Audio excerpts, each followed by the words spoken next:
to today's Sustainability Roundtable Online Education Committee webinar. My name is Eric Tanz, and I am the chair of our Online Education Committee. And I'm really pleased to be able to welcome you all to today's session. So for those of you who don't know, today's webinar is kind of a part two from a previous webinar that we hosted on February 26th called Libraries Building Climate Disruption Resilience for Ourselves and Our Patrons. And some of the things that we talked about in that session included some mindfulness techniques that can be really helpful in dealing with things like big problems like climate change, changing the way that you think about that sort of thing. So I'm really excited that today's webinar can be an opportunity for us to explore some of those themes more fully and more immersively. And so today's speaker is Dani Scott. She is a librarian and an LIS student, and also a mindfulness practitioner. So I'm really excited and happy to welcome Dani, and I will pass it over to you. So take it away. Great, thank you. So I'm going to just share my screen here. So welcome everybody. I think there may be some more folks joining us along the way. So as Eric said, my name is Dani Scott. I am an LIS student in my last semester, thank goodness. And I am interning with the Sustainability Roundtable right now in my last semester, which has been really interesting and really fun, and was sort of the impetus for this webinar. I think, the first meeting I had with Eric, we just got into a conversation about mindfulness and sustainability. And so this, started from there.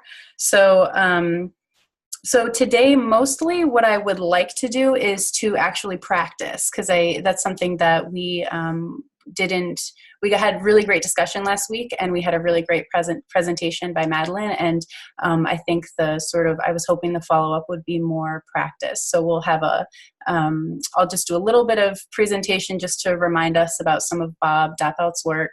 And then we'll get into the actual practice. We'll do a body scan. We'll do a breath meditation. And then we will go into some discussion, I hope, for the last 20 minutes. I'm going to mark that for myself. So just a little bit about me. So I'm a technology librarian in a public library in Western Massachusetts. I am a yoga teacher, and I've been practicing meditation and yoga and mindfulness since the early 2000s. And the librarianship is a sort of second career for me. The first one was as a mental health counselor for 9 years when I got my first degree. And part of my work, at least the last 5 years of that work, was working with folks who were in crisis, so extreme states of consciousness. And that looked different for lots of different people, but think, like coming off of an opioid addiction, or losing your house suddenly and not having anywhere to go, or some folks, had really extreme crises like seeing people murdered and things like this. And so what was unique about the work that I did with them was I was the director of a crisis respite where we used sort of alternative methods of supporting folks. So we were doing mindfulness practices with folks. I was doing a lot of yoga with people. We were gardening and cooking good meals, and focusing on those kinds of practices rather than therapy and medication. Don't get me wrong, therapy and medication was part of it sometimes, but the focus became about sort of looking at our minds and becoming more sort of embodied. So I've seen these practices work, in other words, and in order to stay present with people who were in extreme states of consciousness, I used a lot of these practices myself. And so I know that they can be really helpful when things get really big and difficult, which I think they are right now with climate disruption, and they're going to get a lot worse. So just a couple things. If folks want to introduce themselves in the comments section, that would be really great. If you just want to say, you know, your name and where you're coming from. The first part of this webinar is going to be recorded so that you can go back to it in the future, but the discussion will not be recorded. Also, the slides, I'm sure we have a way of making the slides available. There's lots of clickable links, and so the slides will be available for folks as well. And just one last offering is that when people think of mindfulness, often they're thinking about Buddhist meditation practice. And that's totally fine, but meditation and mindfulness are part of all faiths. And they're also part of no faith at all. So you don't have to worry if you are not a Buddhist. This is definitely for you. So I appreciate you being here today, and I hope you feel welcome. And thank you. I can see folks are starting to introduce themselves. So welcome. All right. So the plan for today.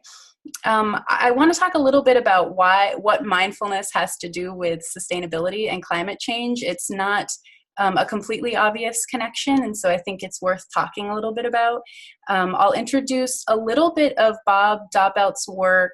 Madeline did a great job doing this last week, but in case folks missed it, I did want to say a little bit about who he is and what he does, because he's a pretty I think, key figure in the mindfulness and climate change discussion right now.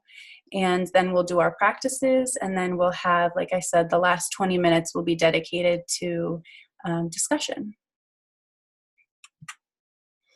So why practice mindfulness? Why are we sitting around here talking when we should be out there sort of spreading the word about what's happening with our environment? As you can imagine, climate disruption causes a lot of stress and trauma for people, and mindfulness and meditation practices can start to heal some of that trauma for folks. I talked a lot about crisis as transformation in the crisis respite. So using crisis as a sort of opportunity to transform and to grow is something that mindfulness practices can contribute to. So, the buzzword lately is resilience. And I do think that mindfulness can start to build folks' resilience. In other words, build their ability and their capacity to deal with crises as they're happening, and their ability to, like I said, use that as an opportunity rather as a reason to shut down.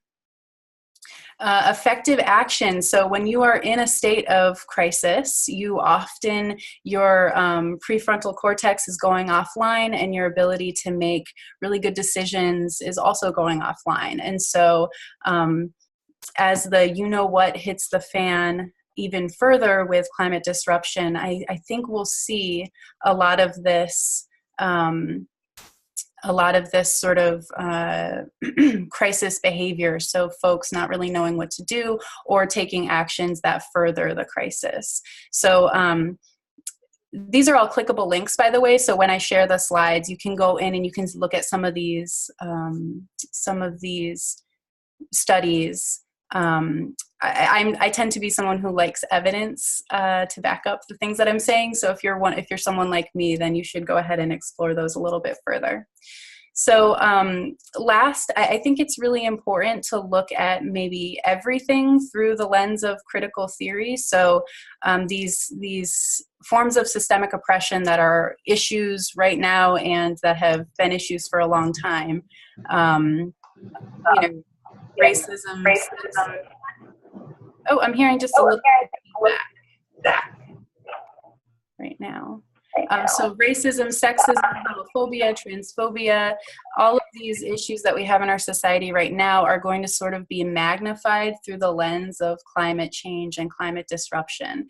And so mindfulness practices are a way to become aware of your own internal biases and a way to start to change your beliefs. So there are many, many reasons to practice mindfulness. This is just a small list here. Yep. So who is Bob Doppelt? He is the founder and coordinator of the International Transformational Resilience Coalition. He was meant to join us last week for a webinar, and he had his own bit of climate disruption happening in Oregon. So I think they got like 3 feet of snow, and his power was supposed to be out for 3 to 7 days. So he was unable to join us, unfortunately, but maybe we'll be inviting him back at some point. So he is an adjunct faculty at University of Oregon. He's a trained counseling psychologist, and he's also trained in environmental science. He teaches at Spirit Rock Meditation Center, and he leads a lot of he does a lot of talks at the center, and he also leads a lot of meditations and mindfulness talks, which I'll offer later on in the talk here. So his newest book, Transformational Resilience: How Building Human Resilience to Climate Disruption Can Safeguard Society and Increase Well-Being, is a mouthful, and it's also a really great book. And if you have the opportunity to get your hands on that book, I would highly recommend it. So as part of that work, his newest book, he includes this, which is the resilient growth model. So you can see the first part of this model, the presencing skills. This is what we're really going to be focusing on today, I think it's safe to say. So we'll be grounding and centering ourselves, thinking about our personal skills and our own personal resources. So resources are internal and external. Observing our reactions and our thoughts and our feelings, observing the sensations that are happening in our body. This is all part of what Bob calls presencing skills.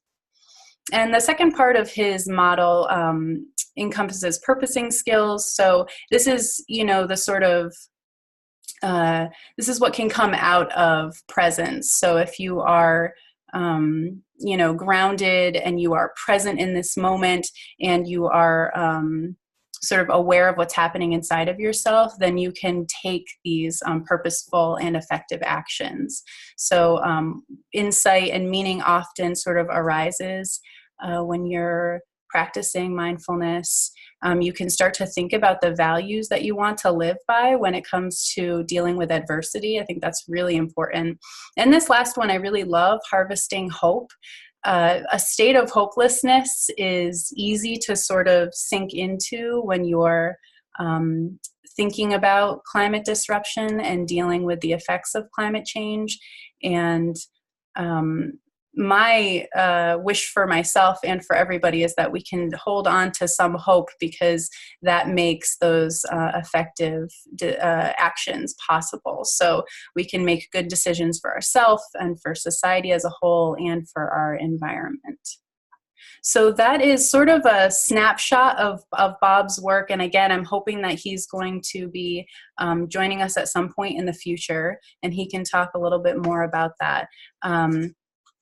But for now, before we move into our practices, I'm just wondering if people have any questions to sort of round out that little presentation piece of the talk. And you can just put those questions in the comments box, and I will hopefully be able to see that.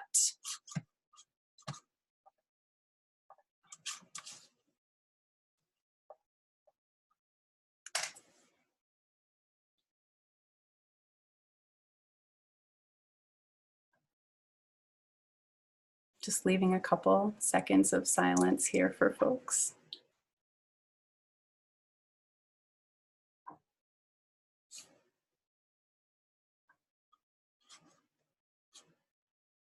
All right, great. So let's head right into our practice. So finding yourself with your feet firmly planted on the ground.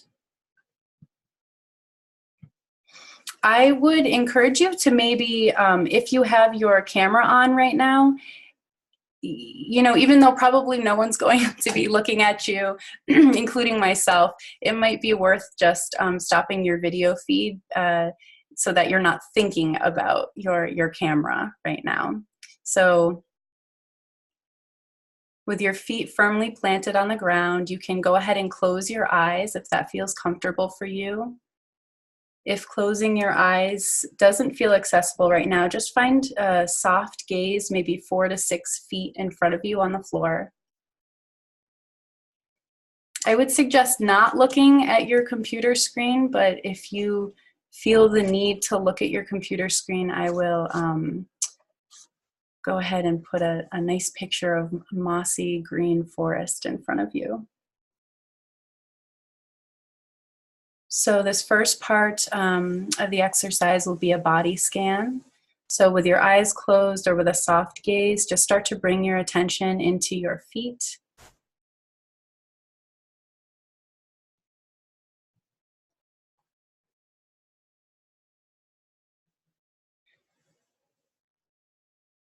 Breathe some deep breaths down into your belly. Inhaling through the nose and exhaling through the nose if you're able.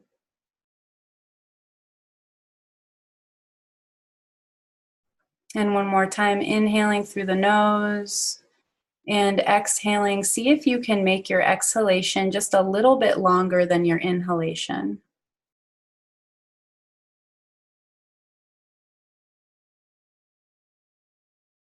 And bringing attention into your feet. Noticing the soles of the feet as they press into the earth below you.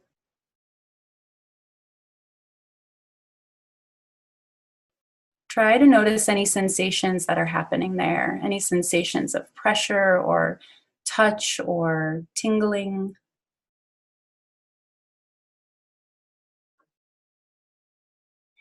Imagine that there are tiny little tendrils that are starting to grow out of the soles of your feet.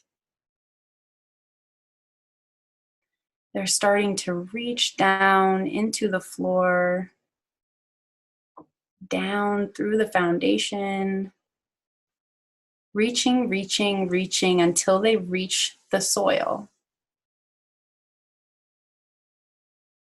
Now, some of you may be in a building with many floors, and that's okay. These are really strong roots that are starting to grow out of the soles of your feet. So let them reach and reach through floor after floor until they reach the earth.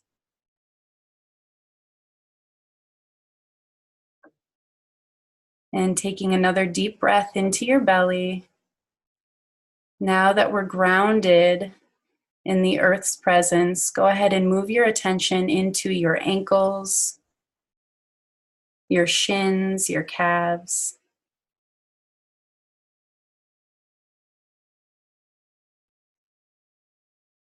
Bringing attention into your knee joints. Again, feeling for any sensations there, sensations of pressure or heat or cold. Or you might not feel much of anything, and that's totally fine. Just notice that.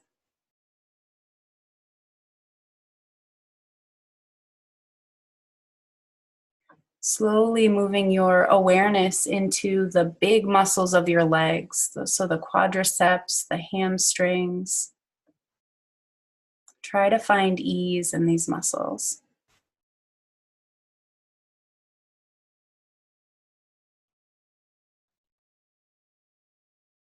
And sliding your attention into your pelvic area now.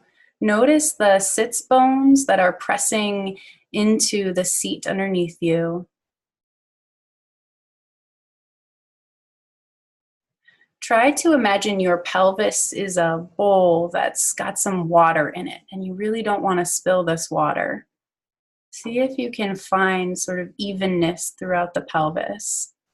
This might mean pointing the tailbone towards the floor just a little bit and pulling the pubic bone up towards the sky.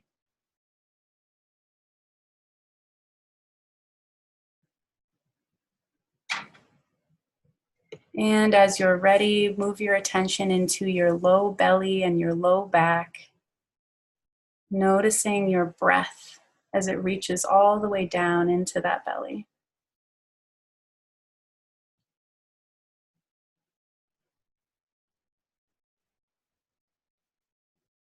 Bringing your awareness up into your mid-belly and your mid-back.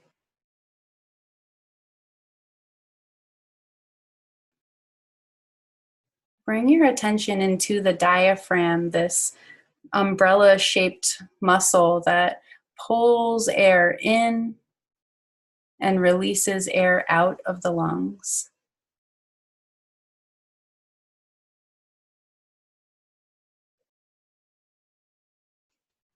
Moving your attention into the chest,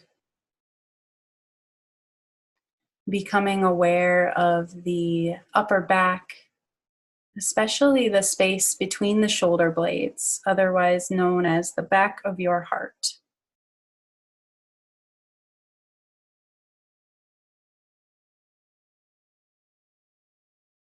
And moving into the shoulders, go ahead on an inhalation if you're able to lift your shoulders up towards your ears, and as you exhale, roll the shoulders back and down.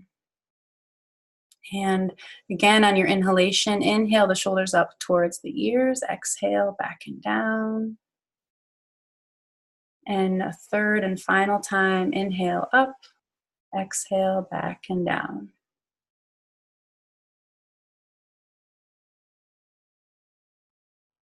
And allowing yourself to notice sensations in the upper arms now.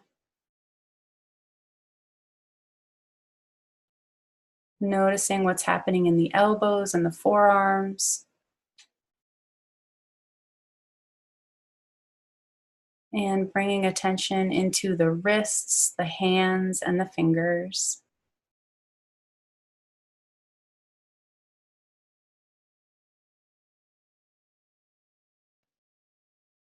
Finally, bring your awareness into your neck. Notice the muscles at the back of the neck. Try to release and relax those muscles that can hold so much tension. Relax the throat. Let the inner ears sink down.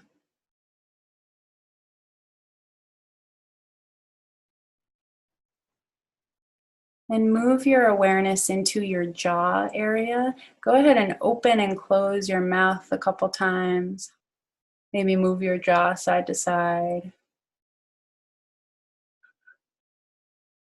And if that creates a yawn for you, so much the better.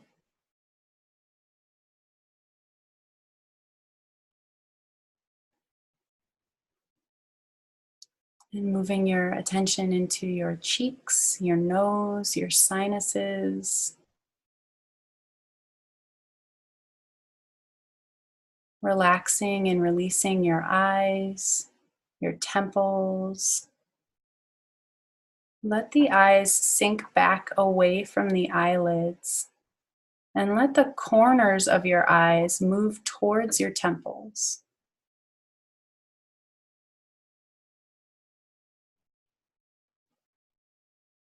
Take a deep inhale in and an exhale as you move your awareness into the space between the eyebrows.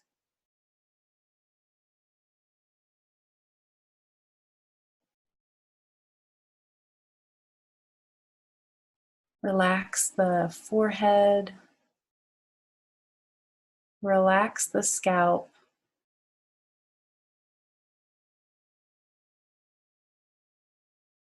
And finally, bring your attention into the whole of the body.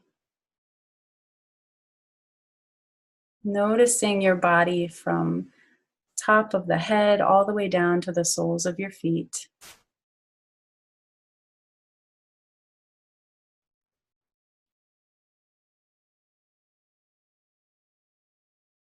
Maybe taking a breath that starts from the top of your head and goes down all the way to the soles of your feet. And then exhale from the soles of your feet all the way to the crown of your head.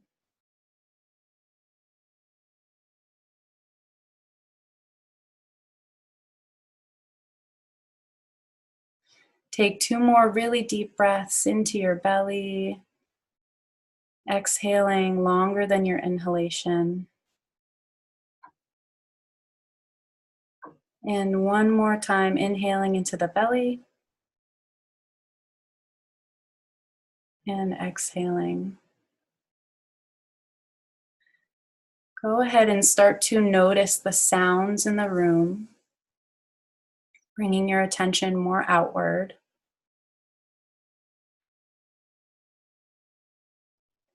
And if you have closed your eyes, now's the time to slowly start to open them, starting to notice the space around you. Go ahead and look around just a little bit, moving your eyes, sort of letting them roam around and catch on anything that calls to you. We call this orienting, and it can be a really nice way to sort of come into the present moment and notice your surroundings.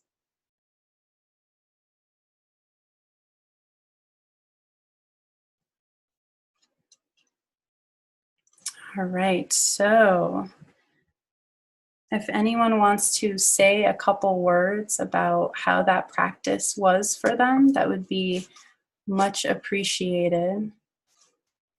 I'll bring up the chat box now.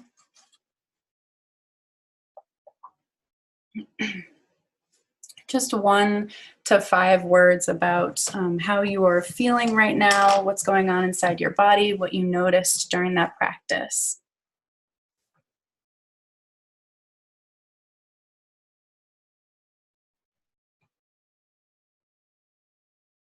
Good.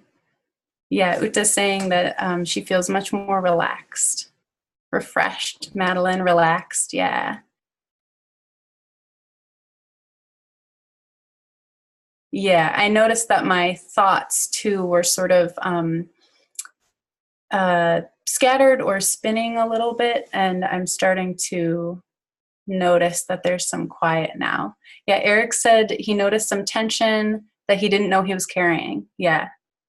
And Rachel said it was hard to quiet her mind. Yeah. That's totally fine. It's great that you were able to notice that. That's definitely part of being able to quiet your mind, is noticing that it's not quiet.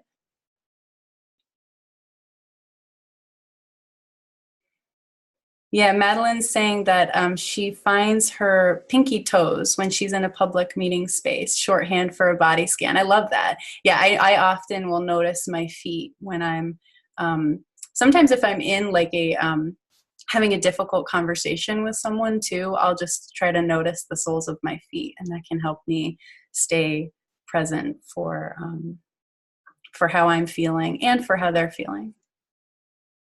All right, great. Thanks, everyone.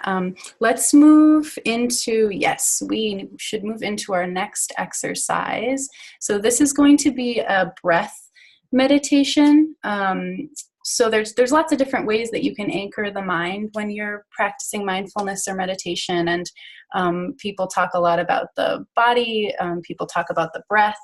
Sometimes paying attention to your breath can cause a little bit of anxiety for folks. So if that's true for you, that's no problem at all. Just maybe for this practice, you can either go back to the body scan, or you can even do a sound meditation. Sometimes making your field of awareness a little bit bigger than you can start to ease anxiety a little bit. So I'll let you decide what kind of meditation you'd like to do. And and I should say this breath meditation is pulled almost exclusively from Bob's work. So he gave a talk at Spirit Rock where he did a different version of this, but very similar. So I'm very thankful to him for these words. So again, coming back into the body, find your feet on the ground. If you feel comfortable closing your eyes, you can go ahead and do that now. Again, if closing your eyes feels inaccessible, you can find a point that's 4 to 6 feet in front of you on the floor. That just helps people soften their eyes a little bit. If you do want to look at your computer screen, that's fine. There's a beautiful picture of the ocean there. So taking some deep breaths down into the deepest part of your belly. Inhaling And exhaling.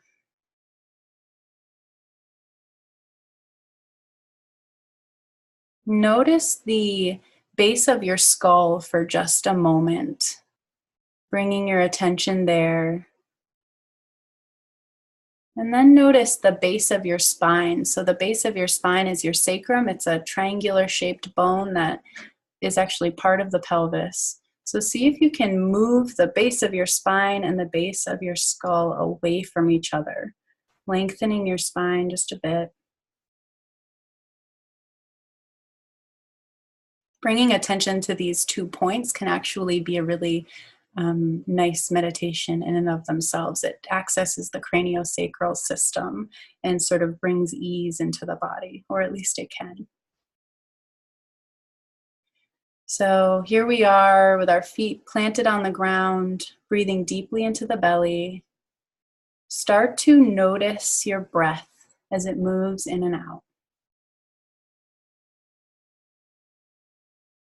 Taking a deep inhalation in, noticing the tip of the nose as the breath exits the body.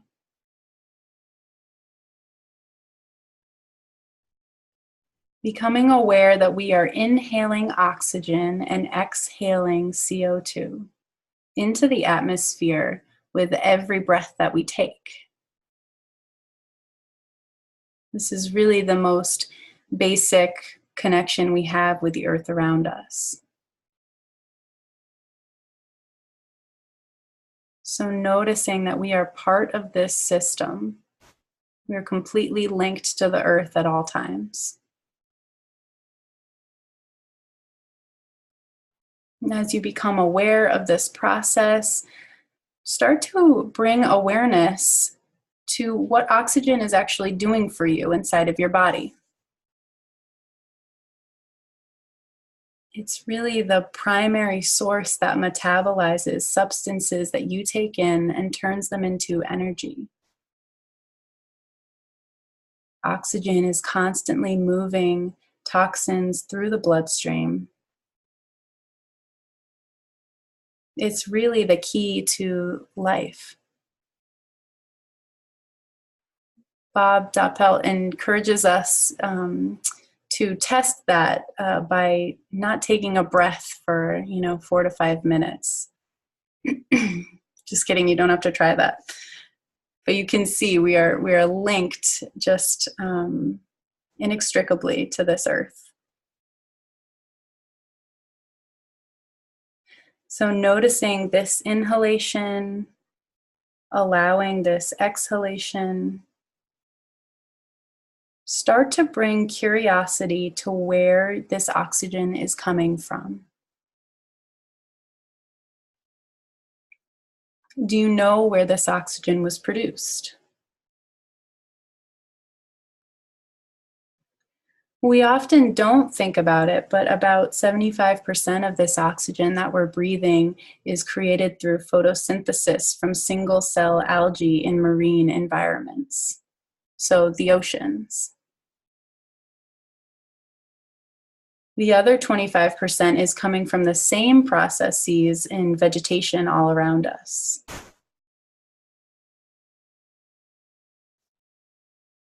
So these complex interactions are occurring all around us and all across the globe, and they're producing the oxygen that's giving us life right now.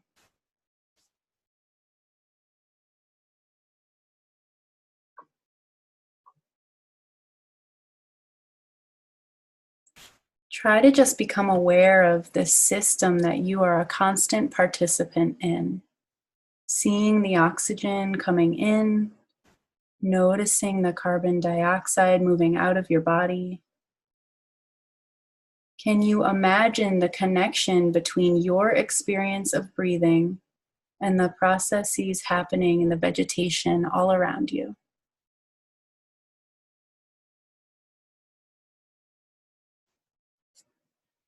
Breathing in and out. Consider whether you give thanks to the oxygen that gives you life. Do you give thanks to the oceans? We're not always aware enough to do this, but here it is, this fundamental truth that nothing exists on its own on this planet. Everything here on Earth, including all of us, is created by and sustained by something else.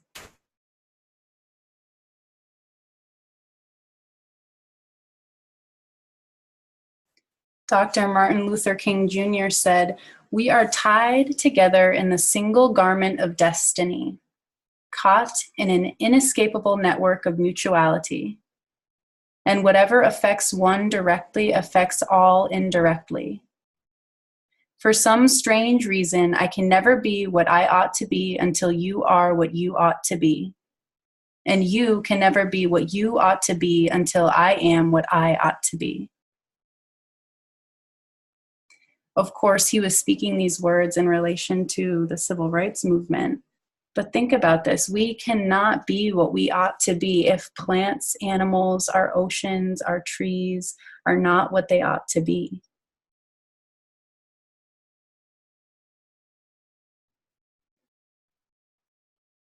So inhaling in, exhaling out.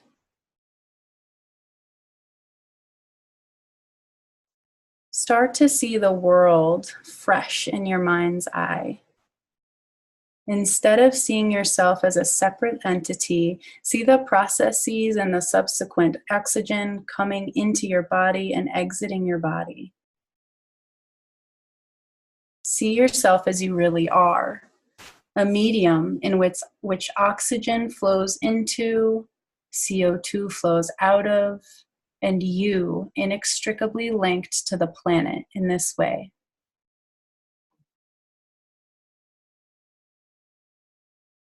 Can you envision the continual flow of materials? This circulation that flows in and out is what makes things the way they are here on Earth, and it's what's giving you life. Take some time to feel those processes and elements, and I'll give you just a moment of silence to do that.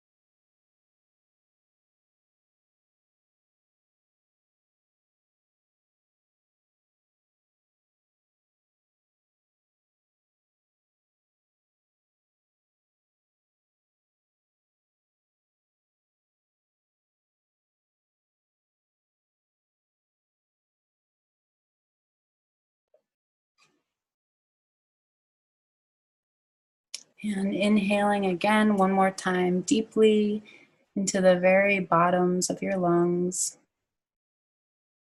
And exhaling slowly.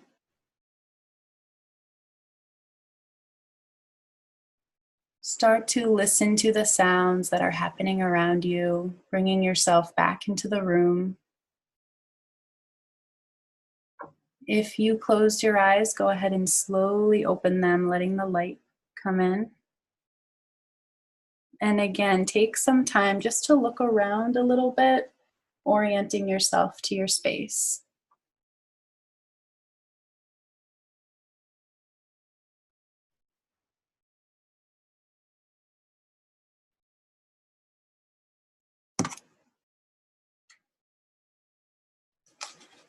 All right, so here we are again.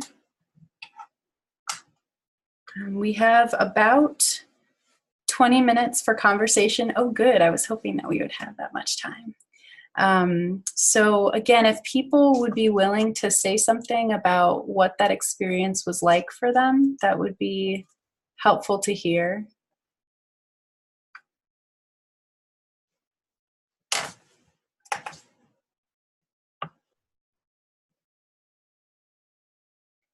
And it doesn't have to be full sentences. It can be one word. That would be fine.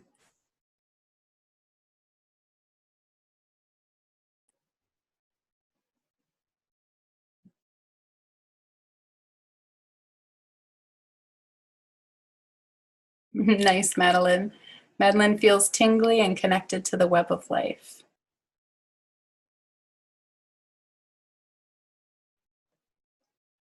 Yeah, when I first heard this meditation, or I guess did this meditation while I was listening to it as a recording from Bob Doppelt, I was I'm someone who feels pretty anxious actually noticing my own breath, but this gave me sort of a different focus. It was a different spin on it, and it affected me really deeply. I felt really I started to really feel connected to things, and the systems that he mentions an awful lot started to become really real to me.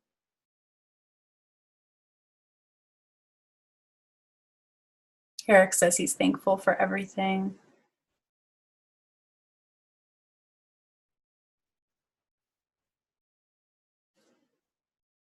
Yeah, thanks for practicing, everyone. So again, this last bit of time, I was hoping to just open up the floor to folks and see what they wanted to talk about. We can either continue to talk about our experiences with these practices. We can talk about mindfulness in libraries. We can continue our conversations from last week with Bob, if anyone was there for that presentation. Um, Basically just talking about climate change in libraries and what we can do to, in terms of programming, or what we ourselves can do in our own homes and our own lives. So I will just open up the floor to whoever would like to speak.